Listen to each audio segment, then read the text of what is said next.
салом тамошобинони гиромӣ, хулосаи хабарҳои муҳими 4 ноябри Тоҷикистонро аз пойгоҳи хабарӣ бомдод бароятон пешкаш мекунем. Шурӯъ мекунем аз як нигоҳи кӯтоҳ ба сархати хабари муҳими рӯз дар ин барнома. Русия аз Аҳмади Масуд хост, ки аз ҷанг бо Толибон даст кашида, роҳи сулҳу оштиро биҷӯяд. аз ҳама нархи баланди бензину солярка дар Тоҷикистон будааст. Авбошӣ ба зидди Ҷунайдулло Худоёров парвандаи нав кушоданд. Во аҷаб, дар Истарафшан гузаргоҳро ба фурӯшгоҳ ва ҳоҷатхона табдил доданд. Хитой ба Тоҷикистон боз 5 миллион вояи ваксинаи коронавирус медиҳад. Як сокини Ваҳдат 776 000 сомонӣ пули комбинати ордро то ҳол надодааст. Берӯз Қаюмов ёфт шуд. Ташаккур ба ҳама. Ва акнун тафсилоти хабарҳо. Мария Захарова, намояндаи расмии Вазорати корҳои хориҷии Русия, 3 ноябр дар нишасти хабарияш аз Аҳмад Масуд, раҳбари ҷабҳаи муқовимати миллии Афғонистон, даъват кард, ки аз барангехтани низои нав дар Афғонистон худдорӣ карда, роҳеро биҷӯяд, ки ба сӯи мусолиҳа ва сулҳу собот дар он кишвари ҷангзада ва минтақаи атрофи он мебаранд. Захарова дар аввал ҳамлаҳои ахири террористии Доиш дар бемористони Кобулро, ки даҳҳо куштаву захмӣ ба ҷо гузошт, маҳкум кард. ӯ ҳамчунин ҷунбиши тунрави дар Русия мамнӯи Толибонро ба гунаи дипломатӣ ҳукумати муваққатии Афғонистон ном бурда, аз он барои талошҳояш ҷиҳати таъмини амният ва баро мондани зиндагии осоишта тавсиф кард. намояндаи Вазорати хориҷаи Русия дар ин иртибот аз ҷумла аз таслим шудани 60 ҷангҷӯи Доиш ба Толибон дар вилояти Нангарҳор, таъйини президенти Академияи илмҳои Афғонистон мисол овард. талошҳои рӯи дастгирифтаи ҳукумати муваққатии Афғонистон барои таъмини амният ва баро мондани зиндагии осоиштаи оддӣ қобили тазаккуранд, таъкид кард Захарова.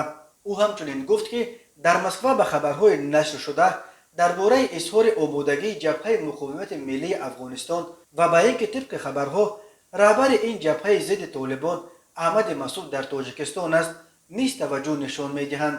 ба ақидаи мо дар марҳалаи кунунӣ ба нирӯҳои мухталифи қавмию сиёсии кишвар лозим аст, ки аз амалиёти барангезандаи низоъ дар Афғонистон худдорӣ кунанд ва ҳамчунин бо мақсади барқарор кардани сулҳу собот ва амнияти собит дар Афғонистон ва минтақаи атрофи он роҳҳои ҳамдигарфаҳмӣ ва мусолиҳаи миллиро биҷӯянд, изҳор дошт сухангӯи Вазорати корҳои хориҷии Русия. ин бори аввал аст, ки Москва бо чунин як ламп ҷабҳаи зидди режими Толибонро ба даст кашидан аз мубориза даъват мекунад. то кунун мақомоти Русия кӯшиш мекарданд то аз баёни як мавқеи мушаххас дар ин масъалаи ҳассос худдорӣ кунанд ё ягон назари мубҳам бидиҳанд. меҳвари ҷабҳаи муқовимати миллиро тоҷикони Афғонистон ташкил медиҳанд. раҳбари ин ҷабҳа Аҳмади Масуд, фарзанди Аҳмадшоҳи Масуд, қаҳрамони миллии Афғонистон аст. ба фарқ аз дигар кишварҳои минтақа ва бозингарони бузурги байналмилалӣ, Тоҷикистон аз аввал нисбат ба Толибон мавқеи шадид гирифт ва бо пуштибонии ошкоро аз ҷабҳаи муқовимати миллӣ ва раҳбараш Аҳмади Масуд ба такрор гуфтааст, ҳукумати нав дар Кобулро агар дар он ба намояндагони ақаллиятҳои қавмии Афғонистон, бахусус ба тоҷикони он кишвар, ҷойгоҳи шоиста дода нашавад, эътироф нахоҳанд кард. ба зидди блогери раштӣ Ҷунайдулло Худоёров парвандаи нав кушоданд. шӯъбаи корҳои дохилии ноҳияи Рашт ӯро ба авбошӣ қисми 3 моддаи 237 кодекси ҷиноӣ муттаҳам карда ба таҳқиқ оғоз намудааст. аммо Худоёров ин парвандаро беасос медонад. Ҷунайдулло Худоёров ба муноқиша бо хонаводаи гумонбарон дар куштори бародарзодаи 21-солааш Алирезо муттаҳам мекунанд. даъвогарон гуфтанд, ӯ рӯзи 27 октябр дар деҳаи Яшми ноҳияи Рашт ботабар ба онҳо таҳдид кард. худи Ҷунайдулло Худоёров ин иддаоро рад мекунад. Самибой Фатуллоев, сардори шӯъбаи корҳои дохилии ноҳияи Рашт, рӯзи 3 ноябр ба Радиои Озодӣ боз шудани парвандаро нисбат ба Ҷунайдулло Худоёров тасдиқ кард. вай гуфт, дар ҳоли ҳозир тафтиши ҳодиса ва рӯбарӯ кардани шоҳидон шурӯъ шудааст. натиҷаи тафтиш нишон медиҳад, ки дар муноқиша миёни намояндагони ду оила Ҷунайдулло Худоёров ҳузур дошт ё не, афзудааст ӯ. Ҷунайдулло Худоёров ба Радиои Озодӣ гуфт, او را به شعبه کارهای داخلی نویت دعوت کرده الکی با 3 شاهد روبرو کردند. این شاهدها را خوب میشناسم.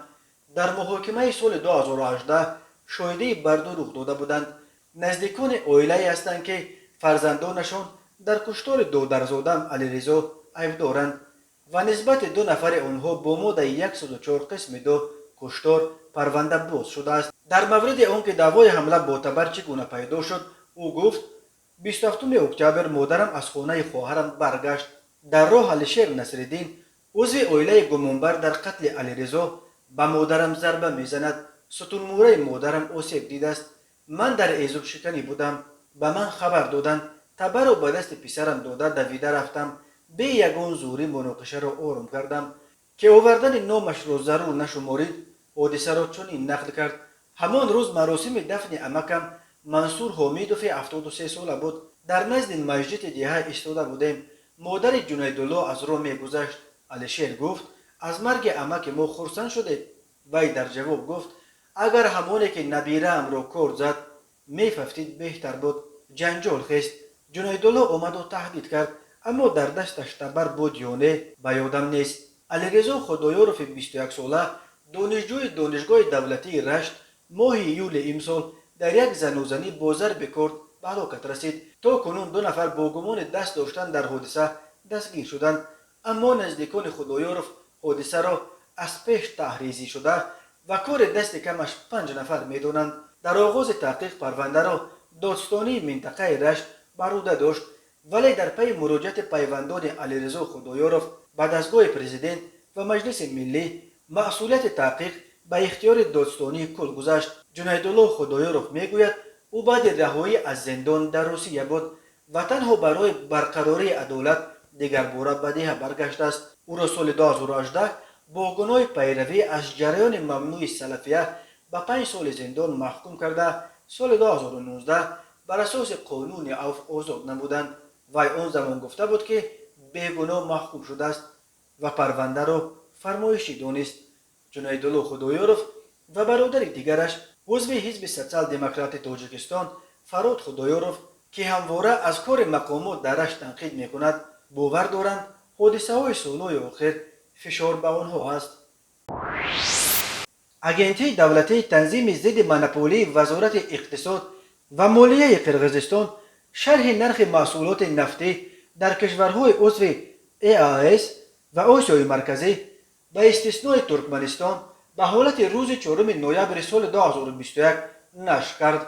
بر اساس این سند بنزین و سلیارکه از همه ارزان در آسیای مرکزی در قزاقستان و از همه قیمت در تاجیکستان بوده است.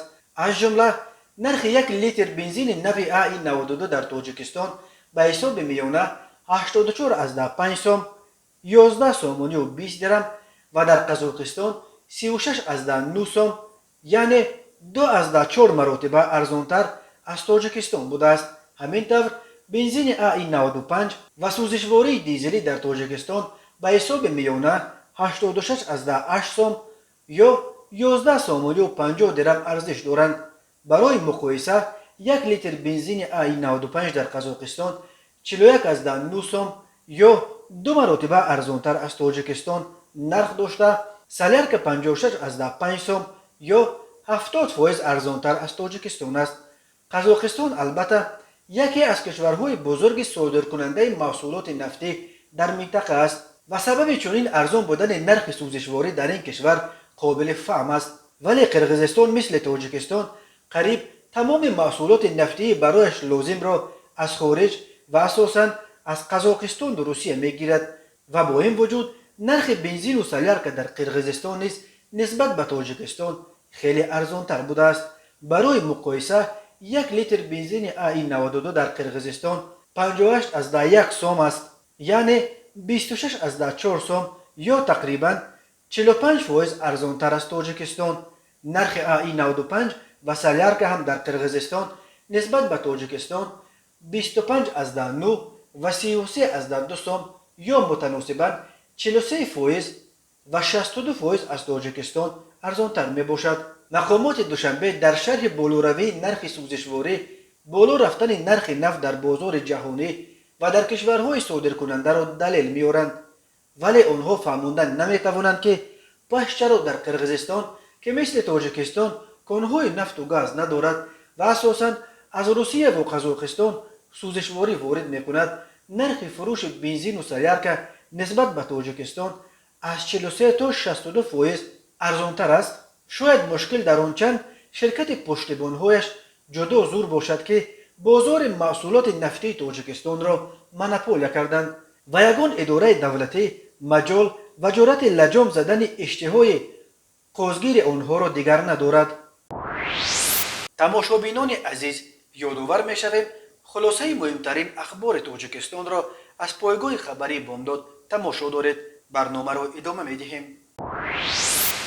وزارت تندرستی تاجیکستان خبر داد که روز 7 نوامبر از جمهوری مردمی چین به تاجیکستان همچون کمک بشردوستانه باز 5 میلیون وایه واکسین کروناوک وارد کرده می شود. نوروز جعفرов سردار ریاست امنیت سانیتاری و اپیدمیولوژی حالتهای فوق‌العاده و کمک فوری طبی وزارت تندرستی به خبرگزاری خبر گفت در مجموع تاجیکستان تا امروز در چارچوب برنامه جهانی تندرستی عادلانه همه کشورها به واکسین ضد کرونا ویروس کوواکس و همچنین از حساب کشورهای علاهده 5 میلیون و 186 هزار و 800 وایه واکسین ضد کرونا ویروس وارد کرده شده است. بیش از 2 میلیون وایه از این واکسینه ها را به تاجیکستان خطای و 1.5 میلیونش را امریکا داده است. با گفته او حالا شهروندان تاجیکستان می توانند با استفاده از استرازنیکا استحصال اروپا، کروناوک چین، مدرن و فایزر ایالات متحده امریکا و سپوتنیک وی روسیه از کرونا ویروس واکسینه بگیرند. بنا به آمار رسمی وزارت تندرستی تا 3 نوامبر در جمهوری تاجیکستان 2 میلیون و 777 هزار و 812 نفر یعنی 46.5% شهروندان مملکت بر ضد بیماری کرونا ویروس کووید 19 واکسیناسیون کرده شدند. وایه دوم واکسینه را تا سانحه ذکر گردیده 2 میلیون و 155 هزار و 634 نفر شهروندان قبول نمودند که 30% را تشکیل میدهد. این وزارت از 13 سپتامبر به این طرف در طول قریب 2 ماه اخیر همگی 2 حالت نوی سرایت کرونا ویروس را تصدیق کرده است و خلاص. این در حالی است که جمع گرفتاران این ویروس در سراسر جهان از 248 میلیون گذشته شماره قربانی مرز 5 میلیون نفر را عبور کرد.